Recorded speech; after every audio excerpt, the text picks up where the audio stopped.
بسم اللہ الرحمن الرحیم۔ السلام علیکم ورحمۃ اللہ وبرکاتہ۔ اللہ تعالیٰ نے قرآن پاک میں فرمایا ہے قُلْ هَلْ يَسْتَوِي الَّذِينَ يَعْلَمُونَ وَالَّذِينَ لَا يَعْلَمُونَ۔ دیکھیں ہم کہ جو لوگ تعلیم حاصل کرتے ہیں اور جو لوگ تعلیم حاصل نہیں کرتے ان کے درمیان میں ایک زمین و آسمان کا فرق پایا جاتا ہے۔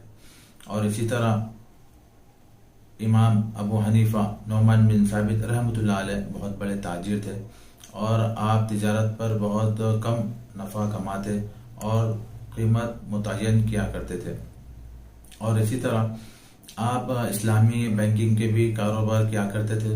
بتایا جاتا ہے کہ آپ کے انتقال کے وقت جو امانتی طور پہ جو رقم ڈپازٹ رکھی گئی تھی وہ 5 کروڑ روپے بتایا جاتا ہے، اور آپ کی جو 30 سال زندگی ایسی گزری جو تحقیقی مسائل پر گزری، اور آپ نے جو مجلس شورا کمیٹی بنائی تھی ان کا کام ہی یہ تھا کہ وہ کتاب اللہ اور سنت رسول اللہ صلی اللہ علیہ وسلم پر کام کیا کرتے تھے۔ اور آپ کی زندگی کے بہت سارے واقعات ہیں جو ہمارے لیے ایک نمونہ ہے۔ اور پھر وہ جو مجلس تھی مجلس شورا، اس میں 83,000 مسائل پیش آئے اور 38,000 مسائل عبادت سے تعلق رکھتے تھے، اور ماباقی 45,000 مسائل انسان کی بنیادی زندگی سے تعلق رکھتے ہیں۔ اب ہم کچھ سوالات کے جوابات دینے کی کوشش کریں گے انشاءاللہ۔ کار کے سامنے کی سیٹ پر غیر محرم عورت کا بیٹھنا کیسا؟ اوبر، اولا وغیرہ۔ کار میں پیچھے خاتون کا بیٹھنا یہ مناسب ہے۔ واٹر ٹینک میں کبوتر گر جائے تو پاکی کا کیا حکم ہے؟ فقہاء کرام کنویں میں کبوتر جیسی چیز گرنے پر 40 ڈول نکالنے کا حکم دیے ہیں، اور واٹر ٹینک اگر کنویں کی طرح ہے تو 40 ڈول نکالیں، اگر چھوٹی واٹر ٹینک ہے تو پھر پانی کو پورا نکال کر پھر دھو کر بھر لینا، یہ بہتر ہے۔ اور ایک سوال، پیشاب کے تقاضے کے باوجود نماز کا ادا کرنا جاب پر۔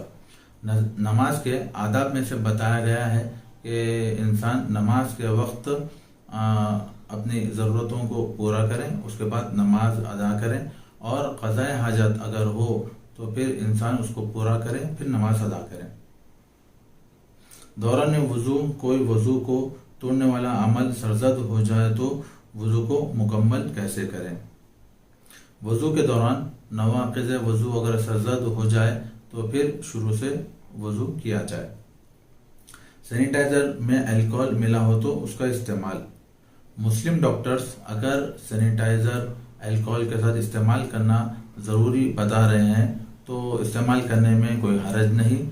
ہاں، اب اس دور میں مارکیٹ میں بغیر الکوہول کے سینیٹائزر موجود ہے۔ ہاتھ یا پیر پر پلاسٹر باندھا ہوا ہو اور غسل فرض ہو جائے تو کیا حکم ہے؟ غسل کے وقت اگر پلاسٹر ہو اور پانی کا استعمال کرنا اگر انسان کو ضرر دے رہا ہے تو فقہاء کرام یہ فرماتے ہیں کہ اس پر مسح کیا جا سکتا ہے اور مسح کرنے کا حکم دیے ہیں۔ اللہ رب العزت سے دعا ہے کہ اللہ تعالی ہمارے ان نیک کاموں کو قبول و مقبول فرمائے، اور ہم سب کو اللہ تعالی اپنے نیک بندوں میں شمار فرمائے۔ جزاک اللہ۔ السلام علیکم ورحمۃ اللہ وبرکاتہ۔